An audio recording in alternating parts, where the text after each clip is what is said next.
Hello and welcome to a very special video. Now, you probably clicked on it because of the cover, but this video is going to go into a little bit of something I think is important to talk about. Now, there's a lot of reasons many people dislike the Primaris, and I've stated my opinions on them from a art and canon standpoint before, but this one I wanted to go into a little bit more detail on the business side of things and the after effects of it, if you would prefer to call it that. So a little bit of context. I am a fairly old Warhammer player, and I've been around for a while, and one of the biggest problems we had with it had been these pure focus on Marines over the years, to the point where entire lines were coming and going and being completely ignored, that their codex was bloating with more and more and more and more and more, when most people were simply wanting them to simply tame it, take some of the unnecessary stuff out, and give a little love to the other factions. But the problem is that instead of doing any of that, they went another route. Now, I'll say this, when 8th came out, and 7th, let's remember when they came out, they pushed a line saying they are not replacements for original Space Marines, they're additions. I hope other people remember that, the deceptive, very misleading way it was put out there.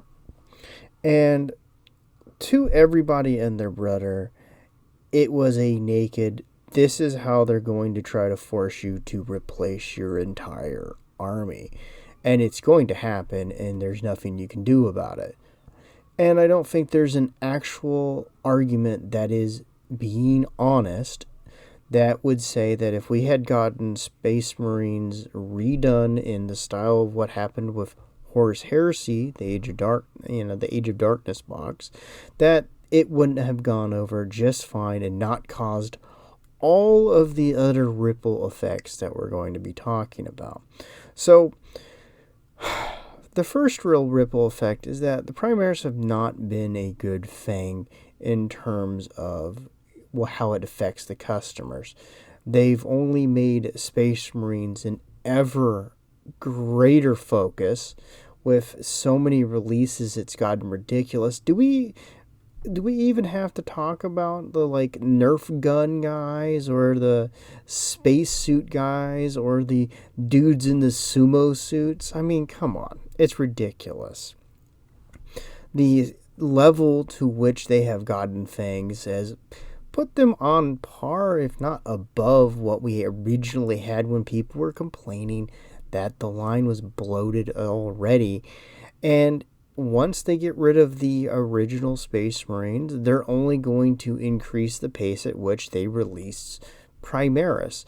The Primaris, I don't believe, serve the customer's best interest, in that they've taken all of the wrong lessons, aka let's just focus harder on Space Marines and put more Space Marine releases out, and not learned anything about having some degree of reservation and putting that focus out onto more lines, aka not just bringing a line up to date when it's time for them to be the Ultramarines punching bag for an edition. Orcs have lost a lot. They could have used a revamp years and years ago. Imagine if they actually got a revamp and it wasn't a monopose or such. Imagine if the Guard actually got a revamp and it included all of the things that Games Workshop seems to so eager to want to bail on. So on with Elder being this long, dragged-out upgrade process. I'm glad they're getting it. It's about damn time. But we can talk about all that, in that it has only increased the negligence to which they treat the other factions, and justified that if they just do enough to upgrade something, they can chuck so much of what they don't want to support in the trash can, even if it's something that their customers want, that they can do it because they get away with it with Space Marines all the damn time. Now, what is the other end? So I've talked a little bit about how I think they've created a bad trend with business. Yeah, it's good for the company, not so much for everyone else. But the last bit is I'm going to say, as a neighbor goes flying by, that it has also created a rift that didn't need to exist, in that there is a very obvious and definitive new 40K and a very obvious and committed old 40K. And there's not a lot of there's not a lot of unity in there. And there's a lot of sunlight between them, I guess is a better way to put it. The fact is that the Primaris were an unnecessary addition to the game, a move away from any of the things that they should have done, an assuaging of keeping the line in check, and a way to separate people who had been playing the game for a long time, creating different camps that do not agree or like one another.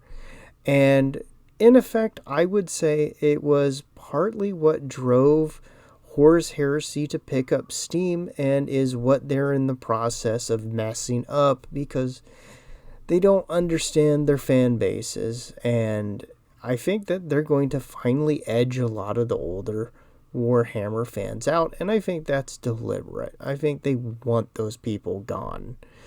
As far as any sin that we can put upon the Primaris, the fact that they've allowed so many terrible business decisions by a company that already had a bad track record, the fact that they divided a fairly substantial part of the fan base, even people who are not major Space Marine players.